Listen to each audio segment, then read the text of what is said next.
È una collaborazione potenzialmente molto importante, è un'area meravigliosa che ha abbracciato un percorso di sostenibilità importante e noi siamo molto interessati e onorati a studiare un progetto con questa regione, quest'area.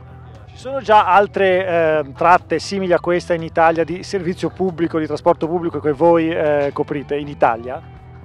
No, la nostra esperienza in questo momento è sul mercato francese, sul mercato europeo, in particolare francese.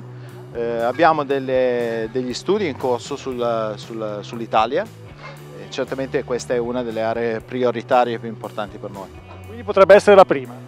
Potrebbe essere una delle prime aree in Italia in cui affrontiamo un discorso di sostenibilità in un paradiso.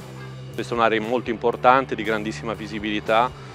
Avere un elettrico su quest'area, che secondo me si presta tantissimo a un progetto di questo tipo, sarebbe una cosa estremamente interessante e forse veramente una delle prime esperienze per il mercato tali in generale, per quello che ho potuto vedere io in giro dalle varie aziende.